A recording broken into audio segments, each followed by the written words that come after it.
Hi అందరికీ. Firstly అయితే really sorry. నేను ఆ థంబ్‌నెయిల్ అలా పెట్టుండకూడదు.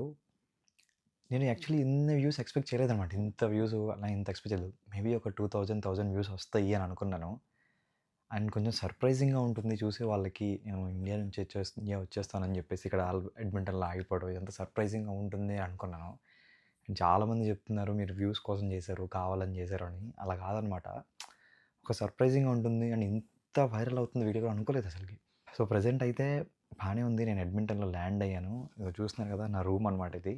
సో, ఇదంతా చూస్తున్నారు కదా! రూమ్ అంతా క్లమ్జీగా ఉంది. సో, నాకు ఎక్కువ టైం కూడా లేదనమాట. సో, నెక్స్ట్ బయటికెళ్ళి జాబ్ ట్రయల్స్ ఇవన్నీ ఉంటాయి కదా! సో, దానికోసమే ఈ రూమ్ సర్దుకుంటూ నేను మాట్లాడతాను మీతో. ఇట్లా ఇంత టాపిక్ ఏంటి అని చెప్పేసి. నేనైతే అస్సలు ఎక్స్‌పెక్ట్ చేయలేదు. నేను వచ్చేస్తున్నాను అని అనగానే చాలామంది ఎందుకొచ్చేస్తున్నావు? రావద్దు. స్టిల్ కొంత ట్రై చెయి అని చెప్పి పాజిటివ్‌గా చెప్పేవాళ్ళు. అంతమంది ప్రేమనైతే నేను అసలు ఎక్స్‌పెక్ట్ చేయనే లేదు. అండ్ ఇంకా కొంతమంది ఏం కాదు వచ్చేసేయి నువ్వు బాధపడకు. ఇక్కడేదో ఒకటి జాబ్ దొరుకుతది. నువ్వు సెటిల్ అవుతావు అని చెప్పి నాకు ధైర్యం చెప్పడానికి ట్రై చేసినోళ్ళు. అస్సలు ఎక్స్‌పెక్ట్ చేయలేదు. చాలా అంటే చాలా షాకింగ్. ఎందుకంటే నేను వీడియోస్ అంత ప్రాపర్‌గా చేయట్లేదు కదా! కంటిన్యూయస్‌లీ వీడియోస్ చేస్తుంటే ఓకే. వస్తాయి వీడియోస్ ఇది వైరల్ అయిపోతుందని నేను ఏమన్నా ఎక్స్‌పెక్ట్ చేసేవాడినేమో ఎక్కువ వ్యూస్ వస్తాయని. నా వీడియోస్ చూసుకుంటే పాతవి లైక్ లాస్ట్ 6 వీడియోస్ చూసుకుంటే 100 వ్యూస్, 300 వ్యూస్, 400 వ్యూస్ ఇంత ఇదే హైయెస్ట్. సడన్‌లీ 20,000 వ్యూస్ రీచ్ అవుతుంది వీడియో. నాకు ఏం చేయాలో అర్థం కావట్లేదు. నెగెటివ్స్ కామెంట్స్ పెడుతున్నారు కొంతమంది. వాళ్ళకి ఎలా రిప్లై ఇవ్వాలి? ప్రతి ఒక్కరికి నేను రిప్లై ఇస్తే ఎలా ఉంటది? నాకేం అర్థం కావట్లేదనమాట.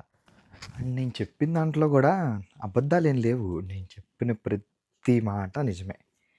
ఇక్కడ స్ట్రగుల్స్ ఇక్కడ ఎలా ఉంటున్నాయి?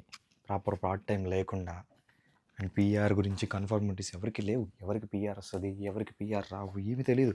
ఈవెన్ నేనే కాదు నా ఫ్రెండ్స్ గానీ, ఈవెన్ మీకు తెలిసిన వాళ్ళు కూడా కెనడాలో రీసెంట్‌గా రావటం గానీ, వర్క్ పర్మిట్ మీద ఉన్నోళ్ళు గానీ, పీఆర్ లేని వాళ్ళు చాలా అంటే చాలా స్ట్రగుల్స్ ఫేస్ చేస్తున్నారు. నేను చెప్పిన దాంట్లో అబద్ధమేమీ లేదు.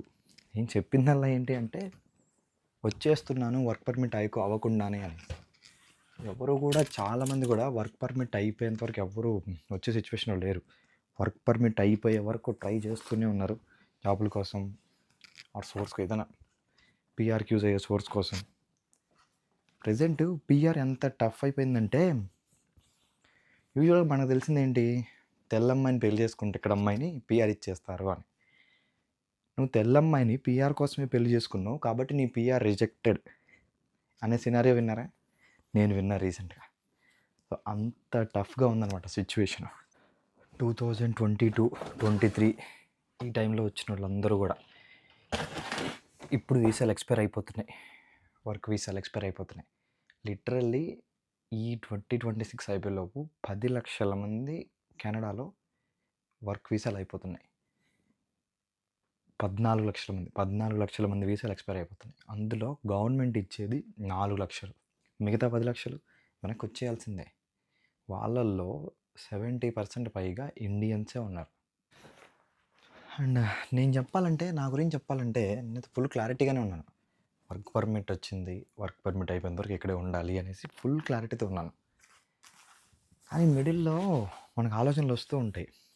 ఉంటున్నాము, డబ్బులు ఎలాగా, సర్వైవల్ ఏంటి, ఇయన్నీ డిఫరెంట్ థాట్స్ మైండ్‌నొచ్చి చాలా అంటే చాలా ఖరాబ్ చేస్తాయన్నమాట.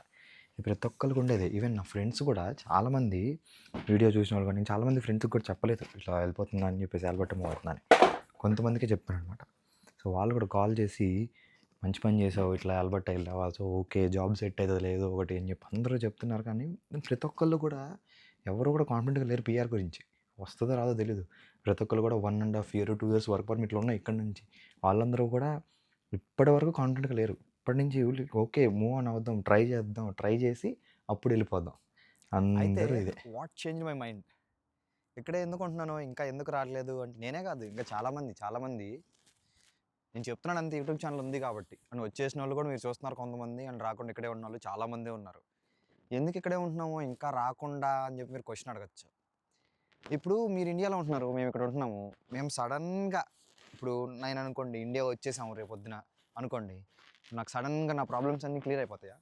సడన్‌గా రేపొద్దున పిలిచి నాకు జాబ్ ఇస్తారా? ఛాన్స్ ఉండదు కదా! సో, ఇప్పుడు ఇక్కడ ఏదైతే ప్రాబ్లమ్ ఫేస్ చేస్తున్నానో రేపు అక్కడ కూడా అదే ప్రాబ్లమ్ ఫేస్ చేయాలి. ప్లస్ ఇంకో విషయం, నేను ఖర్చు పెట్టిన డబ్బులు, నేను ఇన్నాళ్ళు పడిన కష్టం ఇయన్నీ వేస్ట్ అయిపోతాయి. నేను నిజంగా ఇండియా రావాలనుకుంటే 2 ఇయర్స్ తర్వాత వర్క్ పర్మిట్ అయిపోతుంది. అప్పుడు రావచ్చు కదా! ఎవరు ఆపరు కదా నన్ను. అదే ఒక్కసారి ఇండియాలో ల్యాండ్ అయిపోయాననుకోండి, వర్క్ పర్మిట్ అయిపోయిందనుకోండి, అప్పుడు నాకు కావాలనుకున్నా నన్ను కెనడాలో కాలు కూడా పెట్టనివ్వరు. నాకిప్పుడు టైం ఉంది. నేనిప్పుడు ట్రై చేయాలి ఇక్కడ. ఈ 2 ఇయర్స్ వర్క్ పర్మిట్ అయిపోయేదాకా నెవర్ గివ్ అప్ యాటిట్యూడ్‌తో నేను ట్రై చేయాలి. ఇన్ కేస్ ఫెయిల్ అయితే అప్పుడు ఎట్లాగో పంపించేస్తారు కదా! వాళ్ళు పంపించినప్పుడు నేనే వస్తాను. అప్పటిదాకా ఎందుకెళ్ళాలి? సో, ఇది నేను థింక్ చేసింది. ఒక 1 మంత్ అయితే లిటరల్లీ ఉన్నాయి థాట్స్ ఉన్నాయి. ఎళ్ళిపోవాలి, ఏం చేయాలి, ఏం చేయాలి అని చెప్పేసి ఏం ఆలోచించలేదు. వెళ్ళాలా, ఉండాలా ఏమొద్దు. తింటం, పడుకోవడం ఇలా ఒక 1 మంత్ ఆలోచించిన తర్వాత నాకొక 2 ఆప్షన్‌లు మంచిగా కనిపించాయనమాట. ఒకటి బ్రిటిష్ కొలంబియా, ఒకటి ఆల్బర్టా. ఈ 2 ప్రావిన్సెస్‌లో మంచి ఆపర్చునిటీస్ నాకు కనిపించాయి. సో, అందుకని నేను ఇక్కడికైతే మూవ్ అయ్యాను. ప్రెజెంట్ ఈ సిటీ అయితే ఆల్బర్టా చెప్పాను కదా! ఎడ్మంటన్ పక్కన క్యామ్రోస్ అనే ఒక చిన్న సిటీ అనమాట. చాలా అంటే చాలా చాలా పీస్‌ఫుల్‌గా ఉందనమాట. ఇప్పుడు చూడండి ఇది కొంచెం వింటర్ కదా! స్నో ఎక్కువే. యాక్చువల్‌గా చెప్పాలంటే -40, -50 ఉండాలి. బట్ నేను రావడం వల్ల అనుకుంటా -4, -5, -6 బాగుంది. చూస్తున్నారు కదా! సింపుల్ జాకెట్ ఏసి మేనేజ్ చేస్తున్నాను. ఇగోండి ఇదంతా రివర్ అనమాట. చిన్న చెరువు లాంటిది. మొత్తం నిండి మొత్తం ఫ్రోజ్ అయిపోయింది లిటరల్లీ. ఇద్దరి నుంచి అదరికి నడుచుకుంటూ వెళ్ళిపోవచ్చు దాని మీద. కష్టమే ఈ వెదరు, ఇయన్నీ స్ట్రగుల్స్, ఫ్యామిలీ లేకపోవడం ఇయన్నీ కష్టమే. కానీ ఒక్కసారి దిగాం గదా! ముందు ఆలోచించుకొని అన్నీ వచ్చాం గదా! అక్కడ. ఆలోచించుకొని వచ్చాం అప్పుడు. సో, ఇవన్నీ కంప్లీట్ చేసుకొని ఎళ్ళాలి. ఇప్పుడు కష్టాలు లేనోళ్ళు అసలు ఎవరుంటారు చెప్పండి? ఇప్పుడు మనం ఫర్ ఎగ్జాంపుల్ చూద్దాం. నా వీడియోని ఎంతమంది చూసారు మొన్న. అందరూ చాలా మంది కామెంట్ చేశారు. కొంతమంది మంచి పని చేసావు, కొంతమంది రావద్దు అని చెప్పేసి ఇట్లా ఇట్లా కామెంట్ చేస్తున్నారు. ఒక్కళ్ళైనా ఈ వీడియోకి కామెంట్ చేయండి. మాకు కష్టం లేదు. నేను సూపర్‌గా, పీస్‌ఫుల్‌గా అసలు హ్యాపీగా ఉన్నాను. చాలా అంటే చాలా చాలా హ్యాపీగా ఉన్నాను అని ఒక్క కామెంట్ అయినా చేయండి. చూద్దాం. ఒక్క కామెంట్ అయినా వస్తదా ఈ వీడియోకి? ఒక్కటి కూడా రాదు. ఖచ్చితంగా రాదు. వస్తే అప్పుడు మాట్లాడదాం. ఒక్కటి కూడా రాదు. ఎందుకంటే ఎవరికీ లేవు. మనం అనుకుంటాం అంతే. అబ్బా! వీడికి ఉందిరా బాబు డబ్బులున్నాయి. వీడికి ఉందని చెప్పి. వాడికి ఏం రోగం ఉందో మనకు తెలియదు. వాడు అనుకుంటాడు వీడు చాలా పీస్‌ఫుల్‌గా ఉన్నాడు. ఎందుకంటే మనకి కొంచెం హెల్తీగానే ఉంటాం కదా! మనం హెల్తీగా ఉన్నాడని చూసి వాడు బాధపడుతూ ఉంటాడు. నాకు హెల్త్ లేదు. డబ్బులున్నాయి ఉపయోగం అని చెప్పి. అలా ప్రతి మనిషికి ఒక్కొక్కరికి ఒక్కొక్క ప్రాబ్లమ్ ఉంటది. దాన్ని కంటిన్యూ చేస్తూ దాని సొల్యూషన్ ఎతుక్కుంటూ ముందుకు పోవాలే తప్ప ఆగిపోకూడదు. ఇది నా సిద్ధాంతము. నేను అందుకే ఈ సిటీకొచ్చాను. నాకు చాలా అంటే చాలా చాలా పీస్‌ఫుల్‌గా ఉంది. ఈ 2 ఇయర్స్ ఇక్కడే ఉండబోతున్నాను. 2 ½ ఇయర్స్. చూద్దాం అప్పుడు పీఆర్ వస్తదా? రాదా? వాళ్ళు పంపించేస్తారా? ఏమైద్దో చూద్దాం. ఫస్ట్ నా ట్రై నేను చేయాలి కదా! చూస్తున్నారు కదా! చాలా ప్రశాంతంగా ఉంది. ఇక్కడ రూమ్‌లో గానీ, బయట సిటీ గానీ ఆల్రెడీ కొంచెం చూపిచ్చా కదా! చాలా అంటే చాలా చాలా పీస్‌ఫుల్‌గా ఉంది. ఇంక ప్రెజెంట్ మొదలుపెట్టాలి. ఇంకా జాబ్ ఎటు మొదలుపెట్టాలి. సో, వన్స్ అగైన్ నిజంగా ఐయామ్ రియల్లీ సారీ. ఆ వీడియో అట్లా అయితది అక్కడ నెగెటివ్ కామెంట్స్ కూడా ఇట్లా అయిద్దని అనుకోలేదు. అండ్ వన్ మోర్ థింగ్ ఏంటంటే, ఆ ఫ్లైట్ క్రాషింగ్ నిజమనమాట.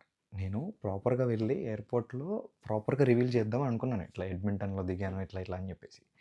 ఆ ఫ్లైట్ మిడిల్‌లో హడావిడి అయిపోయింది. అలా పడుకున్నాను కొంచెం ఒక యాక్చువల్లీ 4½ అవర్స్ జర్నీ అనమాట. 4½ అవర్స్ జర్నీలో ఆ మిడిల్‌లో ఒక 2 అవర్స్ అవ్వంగానే ఫ్లైట్ అంతా ఊపేసి ఏదో చేసాడు. అరే! ఏంట్రా బాబు ఇది నేను ఎవరికీ చెప్పను కూడా చెప్పలేదు. ఫ్లైట్ ఎక్కుతున్నట్టు ఇలా అయిపోయింది ఏంట్రా బాబు అని చాలా చాలా భయపడిపోయాను. ఆ టెన్షన్‌లో ఇది ఎలా రివీల్ చేశారేంటో నాకు అర్థం కాలేదు నాకు. నేను చాలా ఆలోచించాను. ఇలా చెప్దాం, అలా చెప్దాం అని ఫస్ట్ నుంచి ఇది ఒక ప్రాపర్ వేలో చెప్దాం అని ఆలోచించాను గానీ, ఆ హడావిడిలో ఆ ఫ్లైట్ క్రాష్ అయిపోవడము, ఇదైపోవడము చాలా అంటే చాలా టెన్షన్‌లో ఎలా పడితే అలా తీసేసాననమాట. సో, అది నెక్స్ట్ వీడియోస్‌లో మళ్ళీ కలుద్దాము. ఇక్కడ నెక్స్ట్ ఇంకా జాబ్ ట్రయల్స్ ఏంటి, ఎలా ఉన్నాయి, ఏంటి ఇవన్నీ కూడా నేను కంటిన్యూస్‌గా వీడియోస్ చేస్తాను. సో, అది ఎవరైనా మళ్ళీ once again really sorry. Signing off. ఇట్లు మీ కెనడా కుర్రాడు.